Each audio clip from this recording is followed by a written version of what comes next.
Good morning student. Class 11th में हम लोगों ने इसके पहले चैप्टर जो अभी रीड किया है वो वेक्टर था और उसके न्यूमेरिकल वगैरह थ्योरी हम लोगों ने पूरी कंप्लीट कर ली। एक बार आपको क्लियर कर दूं कि जो अभी FA2 होना है उसमें आपका फ्रिक्शन चैप्टर तक आने की उम्मीद है, ठीक है ना। तो आप सभी लोग इसको सही से रीड करिएगा।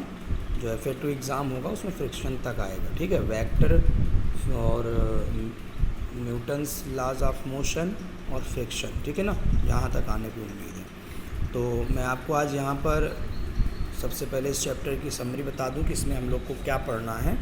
इसमें जो वास्तव में इनर्शिया प्रॉपर्टी है उसको सीखने के बाद हम लोग को न्यूटन के जो 3 लॉ होते हैं उन 3 लॉ को, जो हम लोगों ने 9th में रीड किए होंगे, तो उन 3 लॉज के बारे में एक्सप्लेन करना है। केवल समझना नहीं है, यहाँ पर हमें हर एक लॉ को एक्सप्लेन करना होगा विद एग्जांपल।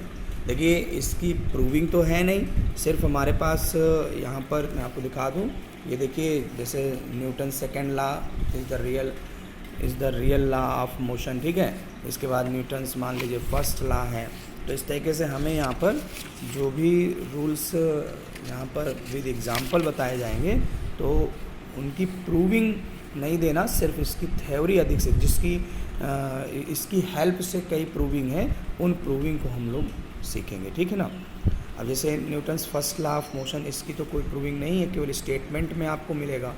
तो इन सबको जानने से पहले सबसे जानना ज़रूरी है व्हाट इज़ इनर्शिया। इनर्शिया क्या है, तो इसको एग्जांपल से मैं आपको समझा रहा हूँ। यहाँ पर सपोज़ करिए हमारे पास कोई ऑब्जेक्ट है, इसका जो मास है वो 5 kg है। दूसरा ऑब्जेक्ट है, सपोज़ करिए वो 50 kg है। और तीसरा ऑब्जेक्ट है, मान लीजिए वो 500 kg है, ठीक है। अब आपने इस 5 kg वाले में फोर्स लगाया और ऑब्जेक्ट बहुत ही इजी वे डिस्प्लेस हो जाता है अपनी ओरिजिनल स्टेट से, ठीक है ना। इसी के बाद आपने सेकेंड जो 50 kg का है उस पर भी फोर्स लगाया, इसमें भी ऑब्जेक्ट बड़ी इजी वे डिस्प्लेस हो गए। लेकिन जब आपने 500 kg में फोर्स लगाया तो ये डिस्प्लेस नहीं हुआ आपसे अकेले। ऐसा नहीं है कि 50 kg वाले ने अपोज नहीं किया या 5 kg वाले ने अपोज नहीं किया, अपोज दोनों ने किया, लेकिन आपका जो इफ़ेक्टिव फोर्स था वो इसके फोर्स से या अपोजिट फोर्स से मैक्सिमम था। तो यहाँ पर ये आप समझ सकते हो कि जो अपोज होने की प्रॉपर्टी है यही आपकी इनर्शिया कहलाती है, ठीक है ना। या यूँ कह सकते हैं कि ऑब्जेक्ट अपनी ओरिजिनल स्टेट को चेंज ना करे और चेंज करने के कारण जो भी उसमें प्रॉपर्टी आती है उसी को हम लोग इनर्शिया करते हैं, चेंज होना ना चाहे। और सही पूछिए तो फ्रिक्शन का जो जन्म हुआ है वो यहीं से हुआ है। जब इस थ्योरी को आप पढ़ते हैं तो फ्रिक्शन यहीं से स्टार्ट होता है, ठीक है ना। क्योंकि अगर ऑब्जेक्ट अपोज नहीं करेगा तो अगर कोई बॉल अगर हम मान लीजिए फर्श पर रोलिंग कराते हैं तो वो हमेशा ही मूव करती रहती, लेकिन वो निश्चित रूप से कोई डिस्टेंस पर जाकर रुक जाती, स्टॉप हो जाती। तो इसका मतलब ये है कि यहाँ पर कहीं ना कहीं कोई अपोजिट फोर्स काम करता है। तो ये बात हमें इनर्शिया में पता चलती है। अब देखिए इसकी डिफिनीशन को मैंने इस तरह से लिखा हुआ है, the property of all objects do not change their state, मतलब अपनी पोजीशन को वो चेंज नहीं होने देते हैं या चेंज नहीं, स्टेट ऑफ रेस्ट से चेंज नहीं होने देते। Acted upon by an external force, जब तक उस पर आप कोई एक्सटर्नल फोर्स नहीं अप्लाई करते हो, इज़ कॉल्ड इनर्शिया। इसी को हम लोग क्या बोलते हैं, इनर्शिया कहते हैं। अब यहाँ पर एग्जांपल लिखने की ज़रूरत नहीं है, जितने भी ऑब्जेक्ट में आप फोर्स लगाते हो ऑब्जेक्ट डिस्प्लेस्ड होता है वो सारे एग्जांपल इसमें आ जाते हैं, ठीक है ना। अब प्रॉपर्टी का कोई एग्जांपल नहीं होता है, प्रॉपर्टी तो अप्लाई होती है, ठीक है ना, ये ध्यान रखिएगा। अब इसमें ध्यान रखना है देयर आर 3 टाइप्स। अब ये जो आपने पढ़ा इनर्शिया, ये 3 तरह की होती हैं।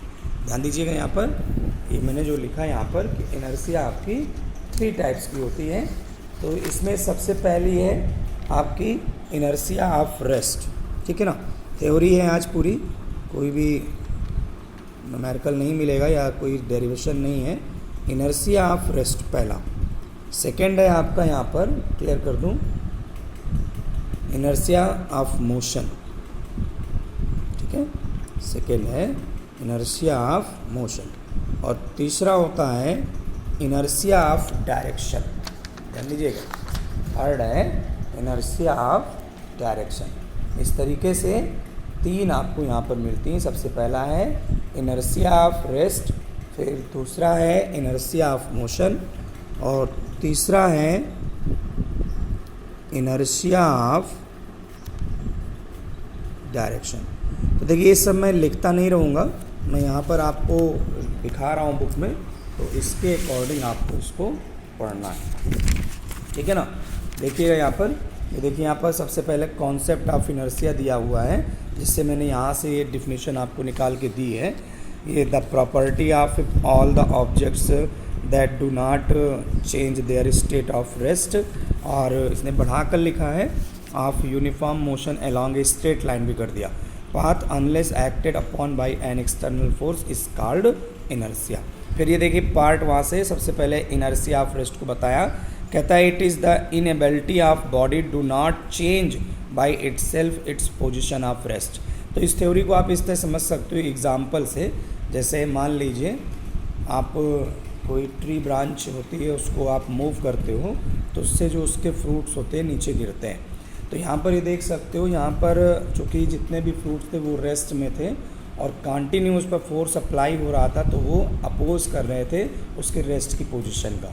तो यहाँ पर आपने देखा कि वो ग्रेविटी के कारण वहाँ से फोर्स उस पर लगता है और ग्रेविटी के कारण वो नीचे चले आते हैं। इसी तरीके से एग्जांपल देखिए दे रहा है, मैंने बस और a train start suddenly passenger standing inside it leans backwards. इसमें बताया गया है कि अगर कोई मान लीजिए बस पे पैसेंजर स्टैंडिंग पोजीशन पे होता है और सडनली अगर बस स्टार्ट हो जाती है तो वो बैकवर्ड डायरेक्शन पे चला जाता है। तो ये ध्यान देने वाली बात है कि जो बस की फर्श है, सरफेस है, उससे पर्सन के फुट सबसे पहले कांटेक्ट में आते हैं और उनमें मोशन आता है। तो अगर उसको कोई आगे की ओर मान लीजिए मूव करता है तो सिंपल सा है कि आपका ऊपर का हिस्सा जो है वो पीछे की ओर जाएगा। तो ये थ्योरी यहाँ पर इस तरीके से समझी जा सकती है कि इनर्शिया ऑफ रेस्ट का ही एग्जाम्पल है। तो देखिए ये एग्जाम्पल्स अगर आप लोग चाहें तो अपना रीड कर सकते हैं और नोट कर सकते हैं। और अगर आपने 9th स्टैंडर्ड टॉपिक पढ़ा होगा तो उसमें ये सारी चीज़ें आपको विद एग्जाम्पल मिलेंगी। ठीक है ना। तो सबसे पहले हमारा कॉन्सेप्ट यही है कि हमें ये तैयार करना है। तो इसकी पिक और ये वीडियो मैं दोनों भेज रहा हूँ, तो इसको बुक में से नोट करना है। एग्जाम्पल जो आपकी मर्ज़ी करें, 1 2 उतने ही नोट करने, सभी नहीं नोट करने। ओके।